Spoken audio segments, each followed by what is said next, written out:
ಪಾದಯಾತ್ರೆ ಮಾಡ್ಕೊಂಡು ಬಂದಿದ್ದೀವಿ. ನಮ್ಮ ಪುಣ್ಯ ನಮಗೆ ಒಂದು ಮಹಾಪುಣ್ಯ ಸಿಕ್ಕಿದೆ. ಧನ್ಯವಾದಗಳು.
ಯಾವ್ಯಾವ ಕ್ಷೇತ್ರದಲ್ಲಿ ಯಾರ್ಯಾರಿಗೆ ಏನೇನು ಕೊಡುಗೆ ಕೊಟ್ಟಿದೆ ಅದು ನಮ್ಮ ಕಣ್ಣಾರೆ ನೋಡಬೇಕಂತ ಆಸೆ ಇತ್ತು.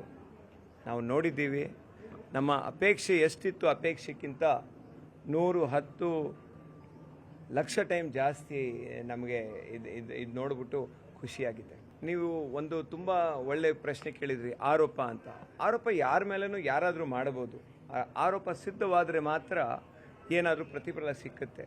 ನಿಮಗೆಲ್ಲ ಗೊತ್ತಿದೆ, ಇಲ್ಲಿ ಶ್ರೀ ಕ್ಷೇತ್ರ ಧರ್ಮಸ್ಥಳನ ನೀವು ಹಗಿದ್ರೆ ಬುಡಗಿಡಿ ಏನು ಸಿಕ್ಕಲ್ಲ. ಇಲ್ಲಿ ಸಿಕ್ಕದು ಏನಂದರೆ ಇವರು ಕೊಟ್ಟಿರುವ ಕೊಡುಗೆ, ಮಕ್ಕಳ ಶಿಕ್ಷೆ, ರೈತರಿಗೆ ಕೊಟ್ಟಿರುವ ಅನುದಾನ, ಆಸ್ಪತ್ರೆಯಲ್ಲಿ ಮಾಡ್ತಾ ಇರುವ ಕೆಲಸಗಳು, ಧರ್ಮವನ್ನು ಎತ್ತಿ ಹಿಡಿಯುವಕ್ಕೋಸ್ಕರ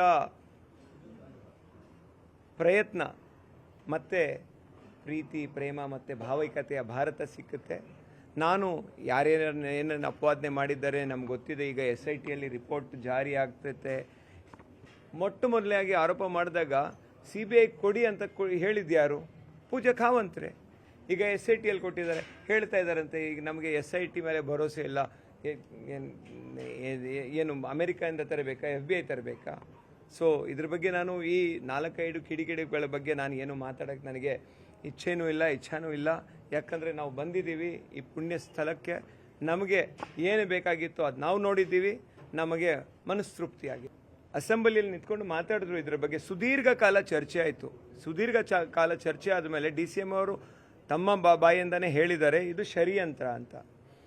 ಅವ್ರಿಗೆ ಏನೇನು ಈ ಷಡ್ಯಂತ್ರದಲ್ಲಿ ಸುಮ್ಮನೆ ಯಾರ್ಯಾರು ಕಂಪ್ಲೇಂಟ್ ಮಾಡಿದ್ದಾರೆ ಅವ್ರನ್ನ ಕಾನೂನು ರೀತಿಯಲ್ಲಿ ಡೆಫಿನೆಟ್ಲಿ ಏನು ಸಜಾ ಆಗಬೇಕು ಆಗುತ್ತೆ. ನಮಗೆ ಸಂಪೂರ್ಣವಾದ ವಿಶ್ವಾಸವಿದೆ. ಈಗ ನಾನು ಮೊನ್ನೆ ಓದ್ತಾ ಇದ್ದೆ, ಯಾರೋ ಹೇಳ್ತಾ ಇದ್ರು ನಾವು ಕೊಟ್ಟಿರುವ ಕಂಪ್ಲೇಂಟ್ ವಾಪಸ್ ತಗೊಳ್ತೀವಂತ. ಅವ್ರು ಕೊಟ್ಟಿರುವ ಕಂಪ್ಲೇಂಟ್ ವಾಪಸ್ ತಗೊಳ್ಳೋಕ್ಕೆ ಯಾವುದೇ ರೀತಿಯಲ್ಲಿ ನಾವು ಬಿಡಬಾರ್ದು.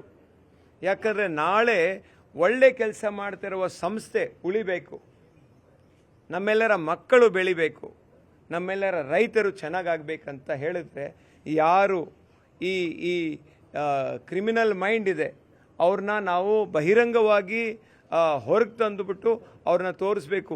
ಈ ಥರ ಯಾರಾದರೂ ನೆಕ್ಸ್ಟ್ ಟೈಮ್ ಮಾಡಿದ್ರೆ ಅವ್ರಿಗೆ ಸೂಕ್ತವಾದ ಶಿಕ್ಷೆ ಬೀಳುತ್ತೆ ಅಂತ. ನೋಡಿ, ನನಗೆ ಈ ದೇಶದ ಎಲ್ಲ ಸಂಸ್ಥೆ, whether it is police, whether it is SIT, whether it is CBI, whether it is judiciary, ನನಗೆ ಸಂಪೂರ್ಣವಾದ ನಂಬಿಕೆ ಇದೆ. SIT ತುಂಬ ಚೆನ್ನಾಗಿ ಕೆಲಸ ಮಾಡ್ತಾ ಇದೆ. SIT ಏನೇನು ಆ್ಯಕ್ಷನ್ಸ್ ತೊಗೊಳ್ಬೇಕು ಆ್ಯಕ್ಷನ್ಸ್ ತೊಗೊಂಡಿದೆ. ಅವರ ರಿಪೋರ್ಟ್ ಶೀಘ್ರದಲ್ಲಿ ಜಾರಿಯಾಗುತ್ತೆ. ನೋಡಿ, ಈ ಷಡ್ಯಂತ್ರ ಹಿಂದೆ ಯಾರಿದ್ದಾರೆ ಅವ್ರಿಗೆಲ್ಲರಿಗೂ ಸೂಕ್ತವಾದ ಶಿಕ್ಷೆ ತೋರಿಸೋಕ್ಕೆ ನಮ್ಮ ಅಶೋಕ ಸ್ತಂಭದಲ್ಲಿ 4 ಸಿಂಹಗಳಿವೆ. ಈ 4ನೇ ಸಿಂಹ ಕಾಣಿಸಲ್ಲ. ಈ 4ನೇ ಸಿಂಹ ಜನರು. ನೀವು ಮನೆಯಲ್ಲಿ ಕೂತಿದ್ದೀರಲ್ಲ, ನೀವು ಹೊರಗೆ ಬರಬೇಕು.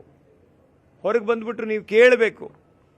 ಇಂಥ ಒಂದು ಸಂಸ್ಥೆ ಇವಾಗವರೆಗೂ ಲಕ್ಷಾಂತರ ಮಕ್ಕಳಿಗೆ ಎಜುಕೇಷನ್ ಕೊಟ್ಟಿದೆ, ಲಕ್ಷಾಂತರ ಜೀವನಕ್ಕೆ ಒಂದು ದಾರಿದೀಪವಾಗಿದೆ. ಅಂಥ ಒಂದು ಇನ್ಸ್ಟಿಟ್ಯೂಷನ್, ಅಂಥ ಒಂದು ವ್ಯಕ್ತಿ, ಅಂಥ ಒಂದು ವ್ಯಕ್ತಿತ್ವ ಬಗ್ಗೆ ನೀವು ಮಾತಾಡೋಕ್ಕೆ ನಿಮಗೆ ಯೋಗ್ಯತೆ ಇಲ್ಲ. ನಾವು the people, it is in the people's court. People ಬಂದುಬಿಟ್ಟು ಮಾಡಬೇಕು. ನನಗೆ ಈ ಸರ್ಕಾರದ ಮೇಲೆ ನನಗೆ ಸಂಪೂರ್ಣವಾದ ನಂಬಿಕೆ ಇದೆ. ನಮ್ಮ DCM DK ಶಿವಕುಮಾರ್ ನಮ್ಮ ನಾಯಕರು ಅವರು ಸದನದಲ್ಲಿ ಏನು ಹೇಳಿದ್ದಾರೆ ಈ ಷಡ್ಯಂತ್ರ ನಡೆದಿದೆ ಅಂತ, ಅವರು ಸೂಕ್ತವಾದ ಶಿಕ್ಷೆ ಕೊಡ್ತಾರೆ ಅಂತ ನನಗೆ ಸಂಪೂರ್ಣವಾದ ನಂಬಿಕೆ ಇದೆ.